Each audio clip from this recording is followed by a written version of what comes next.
Assalamualaikum warahmatullahi wabarakatuh. Waalaikumsalam. Alhamdulillahirabbil alamin wa bihi nasta'in ala umuri dunya waddin. Assalatu wassalamu ala asrofil anbiya'i wal mursalin. Asyhadu an la ilaha illallah wa asyhadu anna sayyidina Muhammadan abduhu wa rasuluh. Amma ba'du. Yang kami hormati Ibu Kepala UPTT SMP Negeri 2 Merak, yang kami hormati Ustadz Fairuz MPD, yang kami hormati Bapak Ibu Guru beserta staf karyawan UPTT SMP Negeri 2 Merak. Hadirin Bapak-bapak, Ibu-ibu, serta siswa-siswi UPTT SMP Negeri 2 Merak yang kami cinta sayangi.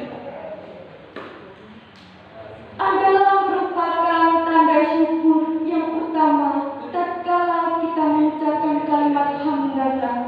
Alhamdulillahirabbil alamin. Sebagai ungkapan puja puji syukur kita kehadirat Allah SWT, Tuhan yang senantiasa memberikan kita rahmat, nikmat, kesehatan, serta kesempatan sehingga kita dapat hadir di acara peringatan Isra Mi'raj Nabi Muhammad SAW dan bersilaturahim dalam rangka menuntut ilmu di majelis yang kita cintai ini, dan merupakan suatu bukti tanda cinta kepada Rasulullah tatkala kita menyenandungkan sholawat Allahumma sholli ala sayyidina Muhammad wa ala alihi wa sahbihi ajma'in. Seraya kita memanjatkan harapan semoga Allah menetapkan beliau sebagai suri tauladan utama bagi kita hingga akhir hayat. Amin ya rabbal alamin. Hadirin yang berbahagia, selaku pembawa acara, kami bersama panitia acara Isra Mi'raj Nabi Muhammad SAW 1442 Hijriah telah mengemas kegiatan ini ke dalam serangkaian acara yang ringkas dan padat tanpa menyampingkan makna peringatan ini. Baiklah, rangkaian acara ini kami kemas sebagai berikut. Acara pertama adalah pembukaan. Acara kedua, lantunan ayat suci Al-Quran dan sari tilawah. Acara ketiga, kata sambutan. Acara keempat, ceramah agama. Dan acara yang kelima, doa penutup. Hadirin yang kami hormati, marilah kita buka acara peringatan Isra Mi'raj Nabi Muhammad SAW tahun 1942 Hijriah. Ini dengan membaca surat Al-Fatihah. Lahumul Fatihah.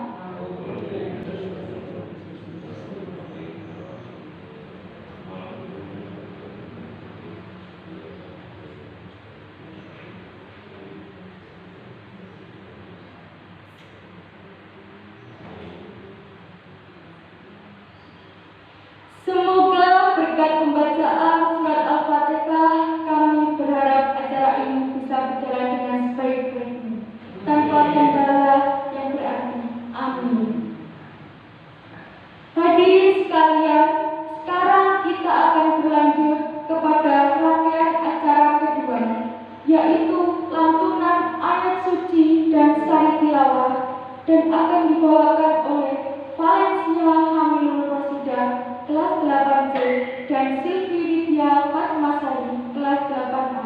Kepada yang bertugas dipersilakan.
Mengapa kamu kafir kepada Allah?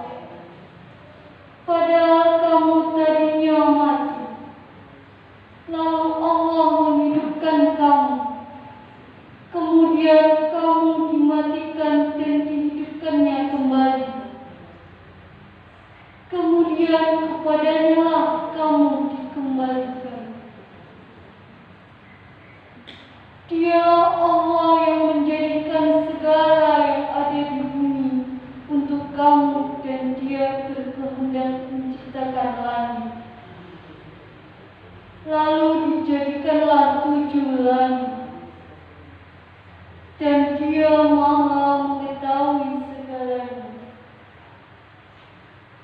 Maha benar Allah dengan segala firman-Nya.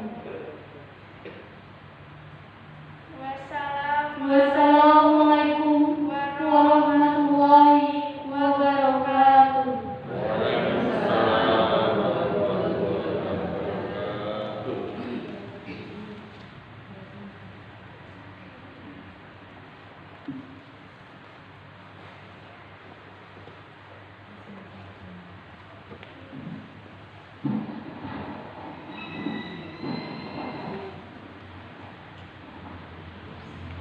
Itulah lantunan ayat suci beserta sari tilawah yang begitu menggugah jiwa. Semoga kita mendapatkan pahala, hidayah, dan inayah dari Allah SWT. Amin. Dan kepada mereka berdua kami ucapkan terima kasih. Baiklah, rangkaian acara ketiga sambutan Ibu Kepala UPTD SMP Negeri Bangka yang akan disampaikan oleh Ibu Susana Pencahyani SPD MPD. Kepada beliau kami persilakan.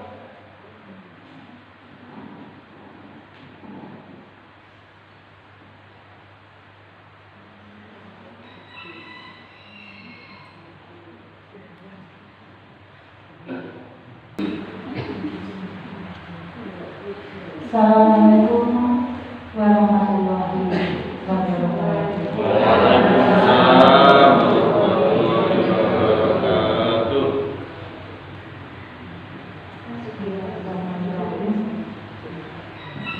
Yang kami muliakan, yang kami hormati, beliau Bapak Ustaz Khalil,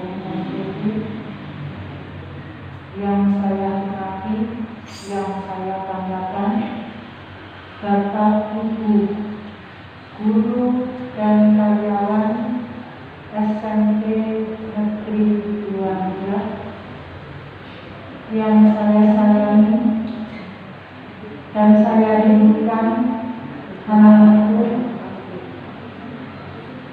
yang ada di sini, di tempat ini, di musola kita, ataupun yang ada di rumah masing-masing.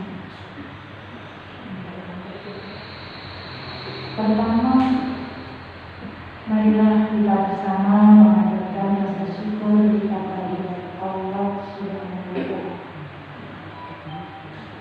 yang mana pada pagi hari hingga siang hari ini kita masih diberikan kenikmatan yang luar biasa, khususnya nikmat sehat, sehingga kita bisa melaksanakan ibadah kita dengan lebih baik, bisa melaksanakan kegiatan kewajiban kita sebagai guru dengan lebih baik lagi. Dan mudah-mudahan kesehatan ini senantiasa mengiringi kita di masa pandemi ini bersama keluarga. Amin.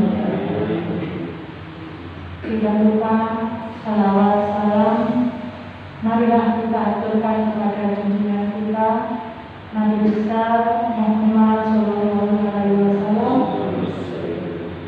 Mudah-mudahan kita kelak pada akhir zaman mendapatkan syafaat Amin. Bapak Ibu serta anak-anakku sekalian, alhamdulillah. Pada hari ini kita masih diberi kesempatan dan bisa melaksanakan kegiatan peringatan Isra Mi'raj di tempat di Mushola Al-Munah Terintar dengan penuh rasa syukur, di mana kegiatan ini tidak seperti pada tahun-tahun yang lalu, masih dalam kondisi di lingkungan di waktu pandemi yang sudah cukup lama, namun kita masih bisa melaksanakan kegiatan walaupun berbeda. Harapan saya tetap kita bisa mengambil hikmahnya dari kegiatan ini. Bapak Ibu serta anak-anakku sekalian, kita tahu peristiwa Isra Mi'raj yang pada intinya itu adalah perintah dari Allah kepada Nabi Muhammad yang nanti harus disampaikan kepada umatnya, yaitu untuk melaksanakan sholat yang pada awalnya adalah 50 kali. Betapa beratnya mulai kadang anak-anak ini masih ada yang bolong-bolong, yang saya pernahnya ya.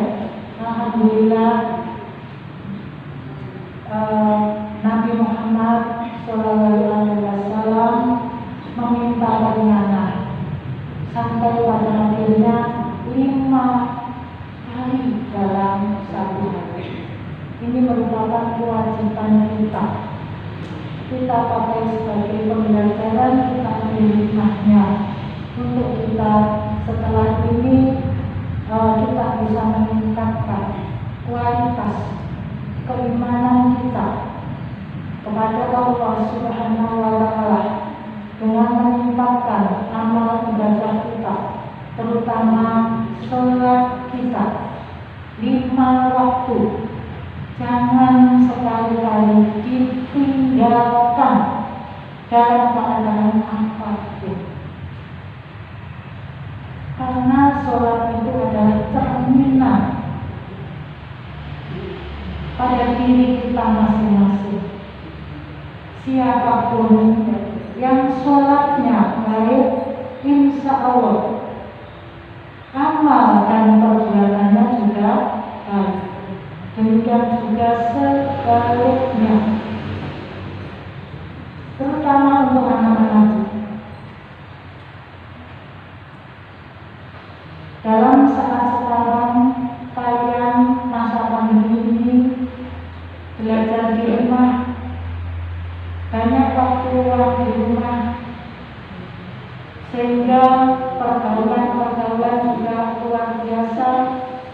Gelombang-gelombang kehidupan menerpa kalian, tetapi insya Allah dengan kalian melakukan kewajiban kalian kepada Allah Subhanahu wa Ta'ala akan menjadi anak yang kuat, tidak mudah terumbang-ambing dengan kehidupan, tidak mudah termasuk dalam kehidupan yang kelak. Insya Allah nanti anak-anak kalau kualitas ibadahnya semakin meningkat akan menjadi anak yang kuat, yang pada akhirnya nanti menjadi anak yang sukses. Itu harapan dari saya serta bapak dan ibu guru. Tentunya juga harapan dari orang tua. Jadi pesan saya kepada anak-anak, sekali lagi jangan pernah meninggalkan sholat dalam keadaan apapun, harus selalu dikerjakan. Sholat itu adalah cerminan kehidupan kalian, ya, merupakan faktor kalian, ya, sukses kalian diawali dari sholat, dan nanti akhirnya akan ditambah dengan ibadah-ibadah yang lain. Tapi nomor satu adalah sholat. Saya kira itu saja yang perlu kami sampaikan. Lebih lanjut nanti lebih jelas, lebih rinci akan disampaikan oleh beliau Bapak Paimin MPD. Mohon nanti Bapak untuk disampaikan kepada teman-teman dan juga nanti insya Allah disampaikan juga kepada anak-anak. Mudah-mudahan dengan momentum hari ini yaitu peringatan Senior, kita benar-benar bisa mengimplementasikan ke dalam kehidupan sehari-hari dengan lebih berkualitas dalam beribadah kepada Allah Subhanahu wa Ta'ala. Insya Allah selamat dunia akhirat. Amin. Kurang dan lebihnya mohon maaf. Saya akhiri. Wassalamualaikum warahmatullahi wabarakatuh.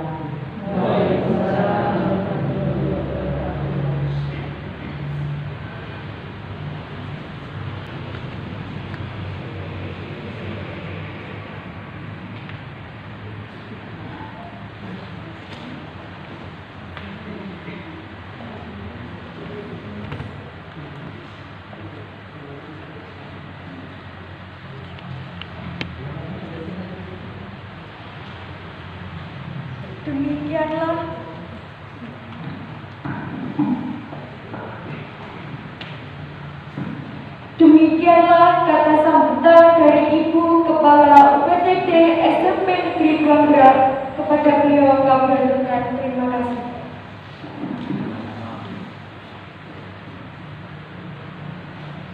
Hadirin hadirat yang dimuliakan Allah, rangkaian acara demi acara sudah kita lewati. Maka sekarang saatnya kita beranjak ke acara berikutnya, yakni acara inti yang akan diisi dengan ceramah agama, hikmah Isra Mi'raj yang akan disampaikan oleh Ustadz Paimin MPD. Sekaligus kami mohon kepada beliau untuk memimpin doa penutup. Kepada beliau kami persilakan.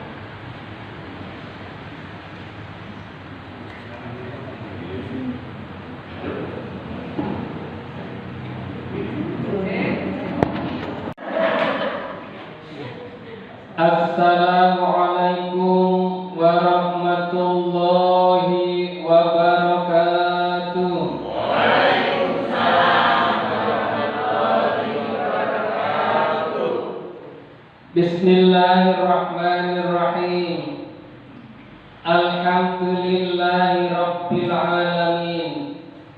Asyhadu an la ilaha illallah wahdahu la syarika lah. Asyhadu anna Muhammadan abduhu wa rasuluh.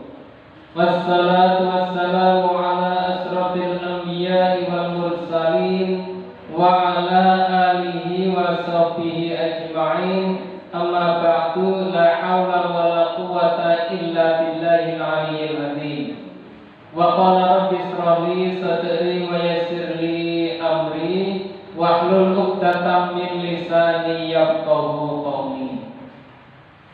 Yang terhormat Ibu Kepala UPTD SMP Negeri Ngurah 2 yang dirahmati Allah, yang saya hormati seluruh Bapak Ibu Dewan Guru, pendidik dan seluruh tenaga kependidikan yang saya hormati, dirahmati Allah. Semua siswa-siswi keluarga besar SMP Negeri 2 Ngurah yang dirahmati Allah, baik yang di lokasi maupun yang di rumah masing-masing.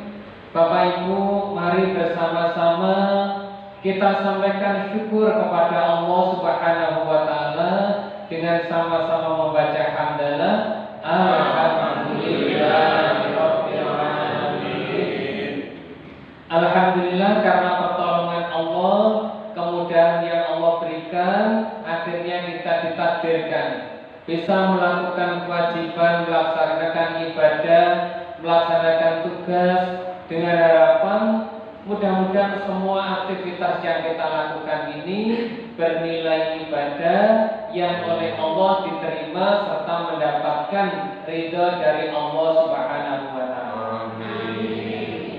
Kemudian salawatullah wassalamuhu, kita selalu memohon semoga Allah limpahkan kepada Nabi kita, panutan kita, uswatun hasanah kita, Nabi Muhammad sallallahu alaihi wasallam. Yang ketiga, marilah kita doakan bersama, mudah-mudahan musola kita, masjid kita, lembaga pendidikan kita, kawasan pendidikan SMP Negeri 2 Ngurah ini dan seluruh isi yang ada di dalamnya, semoga Allah takdirkan menjadi tempat yang penuh barokah. Amin. Yaitu tempat yang selalu makin baik dan memberikan manfaat. Amin. Dan alhamdulillah doa kita itu sudah kita mohonkan kepada Allah beberapa waktu yang lalu dan hasilnya sekarang nampak baik di lingkungan mushola maupun lingkungan makin hari makin baik. Alhamdulillah. Doa berikutnya, mudah-mudahan mungkin di antara kita ada keluarga yang sakit, yang kurang sehat. Mudah-mudahan Allah memberikan kesehatan yang penuh barokah. Saya atas nama pribadi dan juga pengawas juga Kemenag menyampaikan ucapan terima kasih dan penghargaan yang setinggi-tingginya kepada Bapak kita, Bapak Wahyudi, yang telah sukses di dalam PPL Ceris, pembelajaran berbasis literasi cerita remaja Islami. Beliau telah berhasil menyelesaikan 2 buku yang telah dicetak percetakan nasional dan sudah ber-ISBN. Alhamdulillah, mudah-mudahan ilmu beliau bermanfaat untuk kita semuanya, utamanya untuk anak didik, dan nanti anak didik juga ditunggu hasil karyanya atas bimbingan binaan dari Pak Wahyudi dan Bapak Ibu semuanya. Bapak Ibu sekalian yang dirahmati Allah, bismillahirrahmanirrahim. Besok hari Kamis adalah ulang tahun turunnya perintah sholat yang ke 1444. Karena peristiwa itu terjadi 2 tahun sebelum Hijriah, berarti ditambah 2 tahun. Bapak Ibu yang dirahmati Allah beserta anak-anak semuanya, kita doakan semua siswa-siswi yang menimba ilmu di SMP Negeri 2 Ngurah ini, Allah takdirkan menjadi anak solih-solihah, anak yang sukses dunianya, sukses akhiratnya. Maka dalam peristiwa sekarang ini yang temanya memperingati Isra dan Mi'raj, mengenai rangkaian peristiwanya kita sudah sering dengar. Sebagaimana tadi sedikit dicuplik oleh Ibu Kepala Sekolah, bahwa pada mulanya perintah sholat itu banyak 50 waktu, kemudian keringanan sampai tinggal 5 waktu. Nanti yang ingin kita sampaikan adalah lebih banyak menekan pada hikmahnya atau fungsi sholat dalam kehidupan sehari-hari. Bapak Ibu yang dirahmati Allah, sholat itu perannya minimal ada 5. Yang pertama, sholat itu sebagai perintah. Yang kedua, sholat itu sebagai kewajiban. Yang ketiga, sholat itu sebagai kebutuhan. Yang keempat, sholat itu sebagai pemecah masalah. Dan yang kelima, sholat itu sebagai penentu nasib. Bapak Ibu sekalian, pada awalnya sholat itu memang merasa perintah.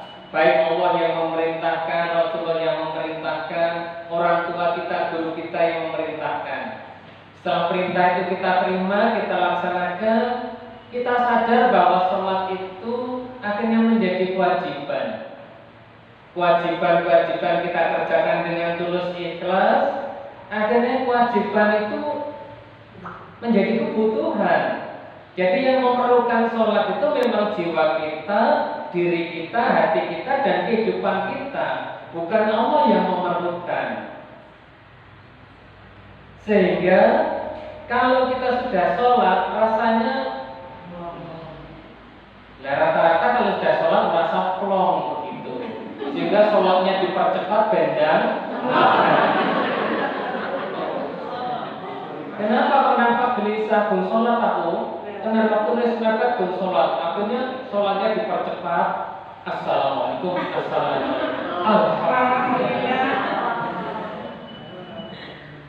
Ya wajar, itu memang kita manusiawi seperti itu, merasa ada beban yang belum terpenuhi. Begitu sudah sholat, maka kebutuhan kita terpenuhi. Nah sekarang yang paling penting, sholat itu sebagai pemecah masalah, sebagai problem solving. Bapak Ibu, kenikmatan Allah tertinggi yang Allah berikan ke kita, nikmat iman, nikmat Islam, dan nikmat mau sholat. Nikmat mau sholat. Ada orang berkata begini, lah wong saya loh, ekonomi cukup, kesehatan aman. Nyatanya sampai sekarang saya nggak pernah sholat, ya nggak pernah diberi cobaan oleh Allah. Semua keluargaku sehat, urusan lancar-lancar, walaupun kami tidak sholat.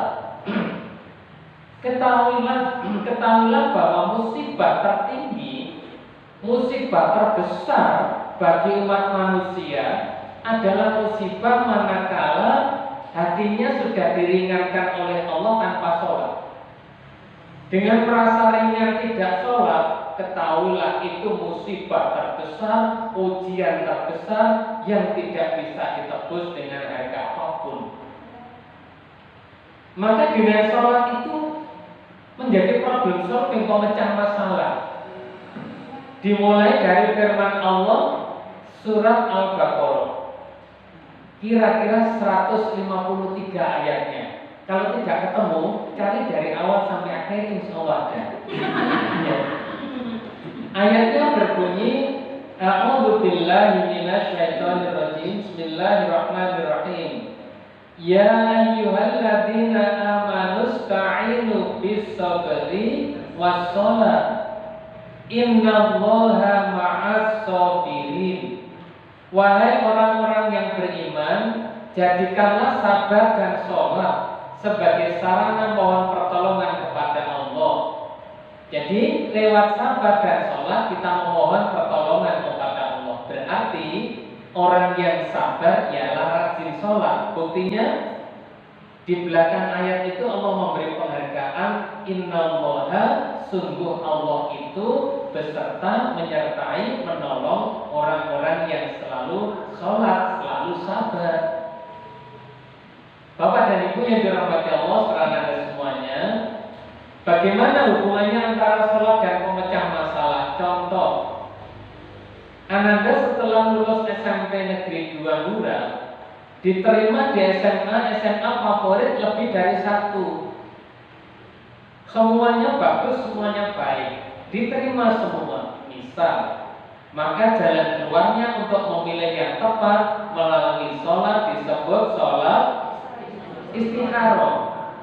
Sholat istikharah yaitu sholat menentukan pilihan berdasarkan petunjuk Allah dalam segala hal.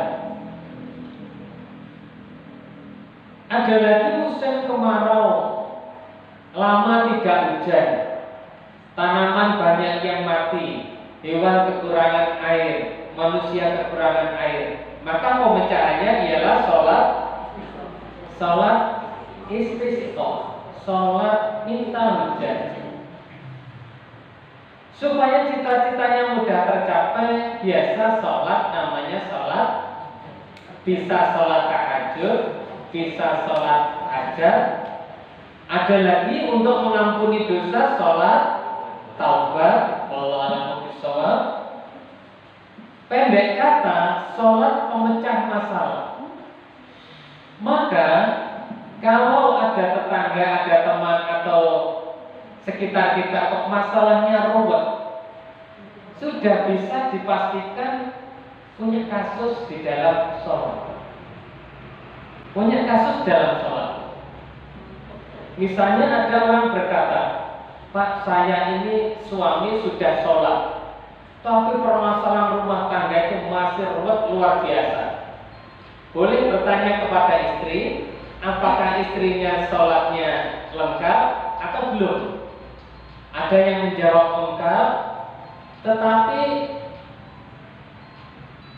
sholatnya lengkap tetapi di akhir waktu. Apa ini yang dirahmati Allah? Jadi sholat itu akar masalah. Kalau sholatnya lengkap, sholatnya benar, biasanya masalah yang lain-lain itu setapak demi setapak ikut terselesaikan. Tetapi kalau ada masalah di sholat, mungkin bolong sholat, atau sholat di akhir waktu, atau seorang anggota keluarga, entah itu anak, istri, atau suami ada yang bolong sholat. Biasanya dalam bahasa Jawa itu gelendeng carang soko pucuk, nyantol-nyantol permasalahan. Artinya masalah yang lain-lain akan ikut muncul. Punya uang ribut, gak punya uang soalnya. Misalnya, karena ada di akar masalah yaitu sholat. Tetapi kalau sudah sholatnya itu beres, insya Allah betapapun berat permasalahan yang dihadapi, akhirnya masalah itu bukan berubah menjadi musibah, tapi berubah menjadi ujian. Di mana masalah yang diterima oleh orang-orang yang ahli sholat itu statusnya adalah ujian. Tujuannya apa? Orang kalau diuji, Allah mengharapkan semakin sering menyebut asma Allah. Termasuk pandemi yang Allah ciptakan ini. Kira-kira Allah ridho sekali dengan kondisi ini. Kenapa? Banyak orang menyebut Allah, banyak orang mendekat kepada Allah, seolah-olah kematian itu sudah di depan mata. Kematian itu sudah di depan mata. Padahal peluang kematian itu sama. Yang punya penyakit dan yang tidak punya penyakit, peluang kematian itu sama. Untuk itu, sekali lagi, sholat adalah pemecah masalah, problem solving. Kenapa Allah itu memberikan nikmat kepada hambanya dengan bentuk sholat, ibu bapak? Dengan sholat itu derajat manusia betul-betul mulia. Dengan sholat itu kita sering dialog matur kepada Allah. Dulu pernah kita bahas, kondisi kita paling mulia, paling terhormat, paling kajen, dan paling tinggi derajatnya adalah ketika kita sedang sholat dulu. Ketika kita sedang sholat. Ketika kita sedang sholat, kalau kita di dunia mau matur dengan orang terhormat, ngomong-ngomong, itu aja kemungkinan kita nggak dijawab, kemungkinan kita nggak diperhatikan, atau bukan levelnya. Tapi waktu sholat, kita ini matur dialog dengan penguasa jagat raya, pencipta langit bumi seisinya, pemilik semua harta kekayaan, pemilik kerajaan semuanya, yaitu Allah Ta'ala. Pas sholat kita matur, kita berdialog. Lah atur kita, ucapan kita tidak sekedar didengar, tidak sekedar diperhatikan, tapi dijawab oleh Allah. Ucapan-ucapan kita dalam sholat, terutama surat Al-Fatihah, mulai dari Bismillahirrahmanirrahim, Alhamdulillahirabbil alamin, Allah jawab. Setiap ayat Allah berikan jawaban. Setiap ayat Allah berikan jawaban. Makanya kalau membaca Al-Fatihah dalam sholat, tolong jangan cepat-cepat, satu-satu dinikmati. Allah memberikan jawaban. Sampai jawabannya itu berbunyi begini. Ketika Alhamdulillahirabbil alamin, Allah menjawab, hambaku sedang memujiku. Ar-Rahmanir-Rahim, hambaku sedang menyanjungku. Maliki yaumiddin, Allah menjawab, hambaku akan mendapatkan separuh dari apa yang ia minta. Kemudian setelah iyyaka na'budu wa iyyaka nasta'in ihdinas siratal mustaqim, Allah menjawab, bagi hambaku apa yang ia minta aku kabulkan. Kita matur kepada Allah yang maha mulia, sementara kita hamba yang lemah, yang doib, yang rendah dan hina. Saat itu kita dijawab, saat itu kita diperhatikan betapa mulianya diri kita, betapa nikmatnya sholat kita, sehingga masalah apapun ketika kita sholat akan menjadi netral dan akan menjadi sirna, menjadi sebuah kenikmatan. Ya, permasalahannya sekarang bagaimana supaya bisa menikmati sholat? Ada satu cara namanya berpikir terpisah. Berpikir terpisah itu jangan pernah berpikir kecuali apa yang di hadapan kita. Ketika kita di kelas 100% memikirkan pekerjaan di kelas. Ketika kita perjalanan di jalan 100% memikirkan perjalanan. Sampai ke dalam di rumah 100% memikirkan kondisi rumah. Mau sare tidur istirahat 100% memikirkan tidur. Waktu sholat 100% memikirkan sholat. Mestinya seimbangnya begitu. Imbangnya mestinya begitu. Tapi kenapa waktu tidur bisa tidur 100%?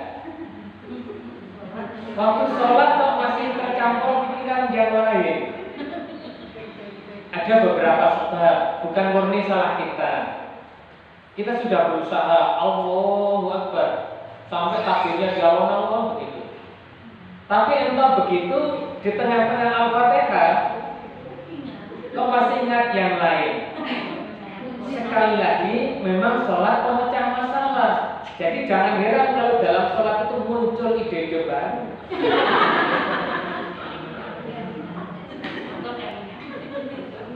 Walaupun itu tidak harus diikuti. Bayangkan ketika kita sedang sholat, permasalahan yang di luar sholat muncul semua.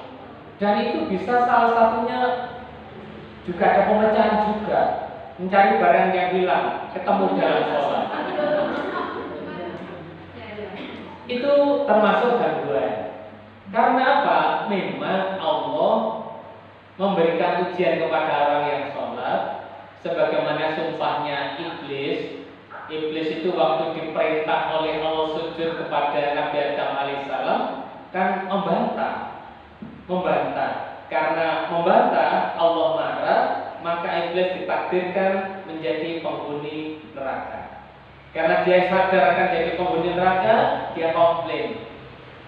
Usul ya Allah, karena saya akan dilaknat di neraka, saya minta diberi umur panjang. Dituruti oleh Allah umur panjang. 2, minta kepada Allah diberi kesempatan untuk menggoda manusia.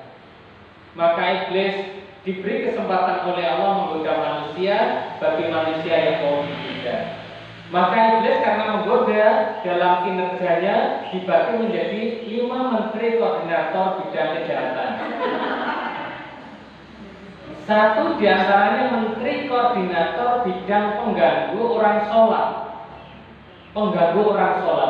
Maka ketika orang itu sholat, khusus petugas pengganggu berusaha menggoda sekuat tenaga.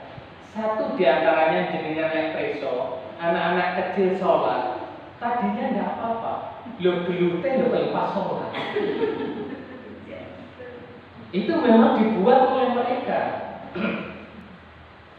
Ada yang diuji lewat was-was, ada yang diuji lewat tidak khusyuk, ada yang diuji lewat diingatkan, macam-macam semuanya. Itu memang diuji oleh mereka. Makanya ketika mau sholat itu ada adzan. Ketika ada adzan, dia takut, lari. Tapi larinya dia masih berusaha untuk menggoda, mengeluarkan kentut-kentut sehingga kentutnya bisa menutup telinga orang sampai orang tidak dengar adzan. Bayangkan, kesempatan itu masih digunakan terus. Sampai adzan selesai, dia datang lagi. Begitu qomat dikumandangkan, agak menjauh. Selesai qomat mendekat lagi. Berbagai macam cara. Makanya Rasulullah SAW memberikan resep, kalau sholat rapatkan barisanmu. Kalau dalam keadaan normal, rapatkan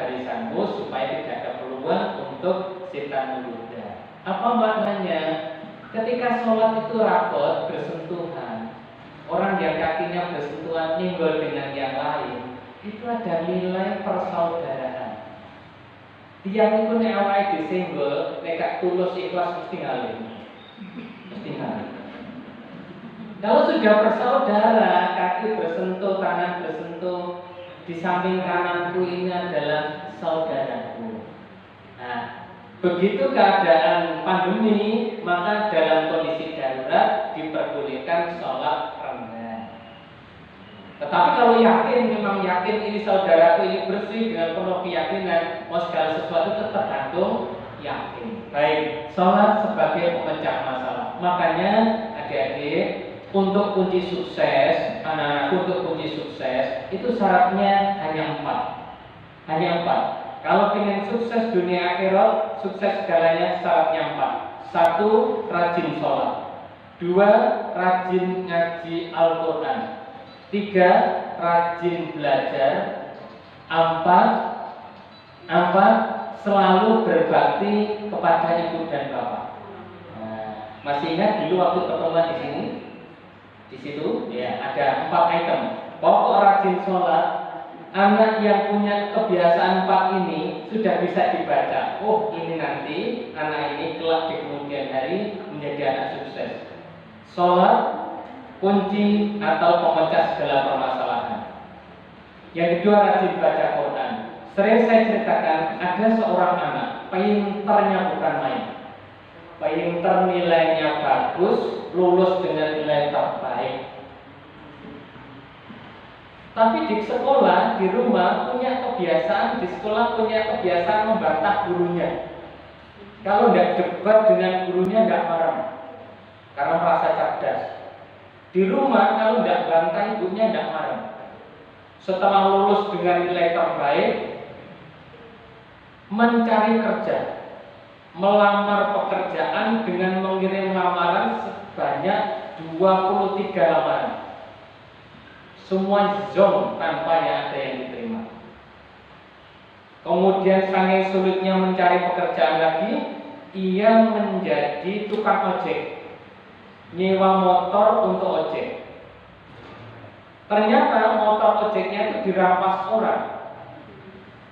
Dia berurusan dengan polisi. Akhirnya ia menjadi tukang kuli batu, tenaganya kurang, dipecat. Kenapa? Pembandingnya, saya mengalami sendiri. Ada seorang teman, Ayune Yora. Dia kalau dibiji kira-kira ya 47. Ayune enggak, pinternya tidak. Jadi setiap tugas harus dibimbing, sedikit demi sedikit, kata demi kata dibimbing. Tetapi setiap momen, setiap event selalu dia beruntung. Waktu menjadi guru PTT, belum ada guru-guru yang dapat sertifikasi pendidik. Dia dipanggil by name lebih dulu. Padahal dia sekolah negeri. Guru yang lain senior hanya beberapa orang. Kemudian ada peluang lagi, dapat peluang lagi. Terakhir pengumuman ada peluang menjadi CPNS, ikut diterima. Karena wajahnya yang pas-pasan tadi, lama tidak nikah-nikah. Akhirnya Allah menyimpan jodohnya itu diberikan seorang pegawai negeri juga yang sudah cukup umur, melakukan semuanya terbaik. Kenapa? Usut punya usut. Orang ini punya kebiasaan kalau dengan gurunya, dengan orang tuanya, bektinya luar biasa. Dengan gurunya taat, dengan ibu bapaknya taat luar biasa. Disuruh apa saja satu kata, mungkin. Samina wata. Ternyata bakti kepada Allah lewat guru, lewat orang tua jauh lebih memberikan barokah daripada hanya mengandalkan pintar. Bapak Ibu yang dirahmati Allah, makanya kalau menghadapi masalah apa saja yang buntu, jangan dipecahkan saat itu. Tunggu dengan sholat, dan sholat, insya Allah tidak seberapa lama ada petunjuk jalan keluar dari Allah SWT. Dan yang terakhir, sholat sebagai penentu nasib. Penentu nasib.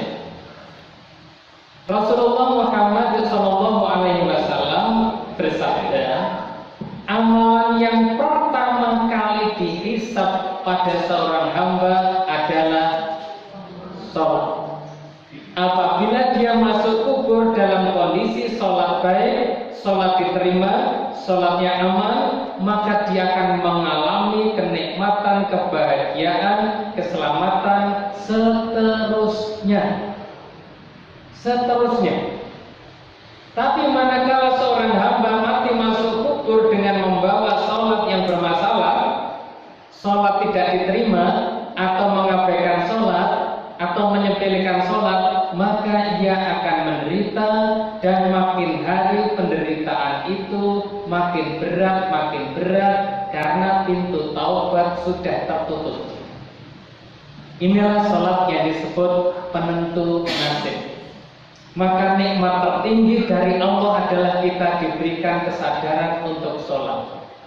Dan hukuman tertinggi dari Allah manakala seorang hamba rela meninggalkan sholat. Maka simpulannya, satu, sholat sebagai perintah, sholat sebagai kewajiban, sholat sebagai kebutuhan, sholat sebagai pemecah masalah, dan sholat sebagai penentu nasib. Untuk itu kita ikuti, kita lewati aturan Allah lewat sholat. Ini karena dari sisi caranya perintah, Allah memerintahkan sholat dan memerintahkan yang lain itu sangat berbeda. Kalau perintah-perintah yang lain melalui malaikat Jibril disampaikan kepada Nabi Muhammad SAW. Khusus untuk sholat, Allah panggil langsung.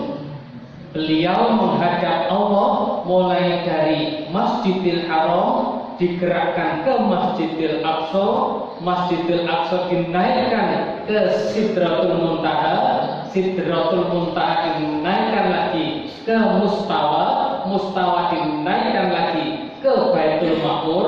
Di sana antara beliau dengan Allah jaraknya hanya beberapa busur anak panah. Menurut keterangan beliau, malaikat Jibril hanya nyampe pada Sidratul Muntaha.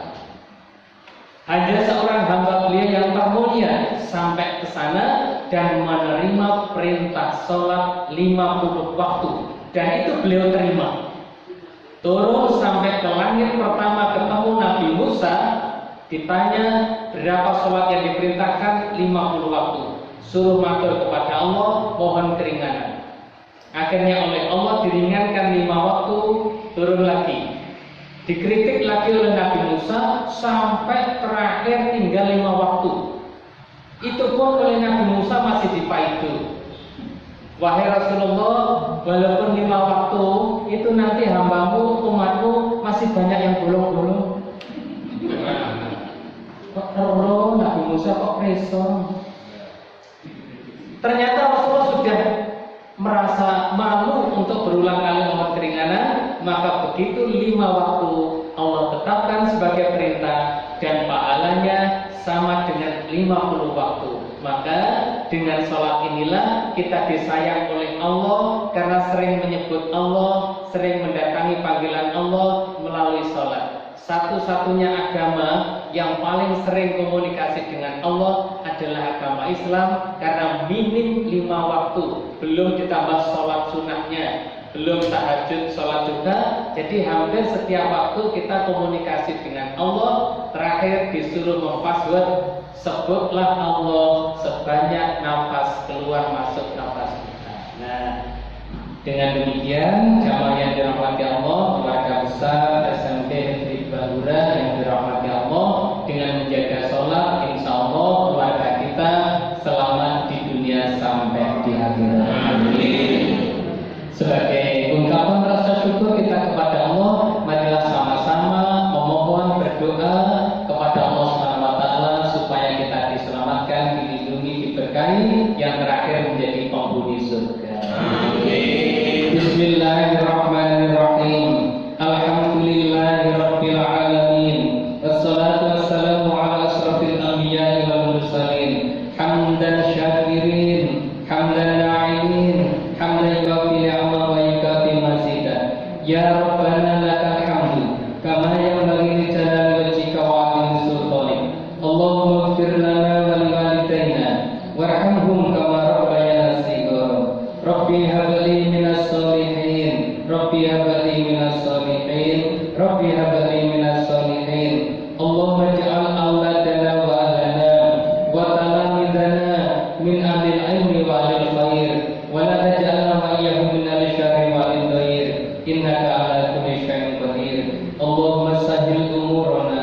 وحسن مقاصدنا. اللهم إنا نسألك رضاك والجنة ونعوذ بك من سخطك والنار. ربنا تقبل منا إنك أنت السميع العليم. ربنا واجعلنا مسلمين لك ومن ذريتنا أمة مسلمة لك وأرنا مناسكنا وتب علينا إنك أنت التواب الرحيم. ربنا آتنا في الدنيا حسنة وفي الآخرة حسنة وقنا عذاب النار. سبحان ربك رب العزة عما يصفون وسلام على المرسلين والحمد لله رب العالمين. Amin. Hadirin para bapak dan para ibu yang sangat saya hormati, utamanya ibu kepala sekolah. Mungkin kalau mau wonten atur kula ingkang kerasai, kula nyuwun agunging pangapunten. Bismillahirrahmanirrahim. Assalamualaikum warahmatullahi wabarakatuh. Waalaikumsalam warahmatullahi wabarakatuh.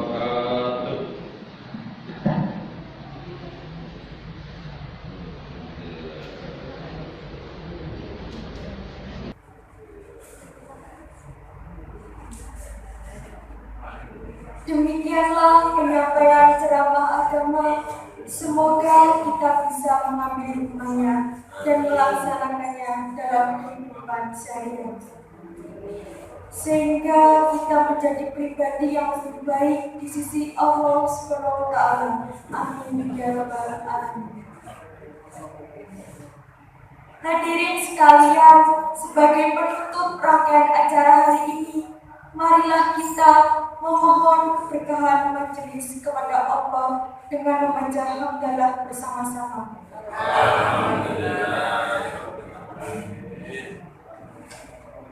Kami selaku pembawa acara mengucapkan terima kasih yang mendalam atas perhatian dan memohon maaf atas segala kekeliruan. Wabillahi taufiq wal hidayah. Wassalamualaikum warahmatullahi wabarakatuh. Waalaikumsalam.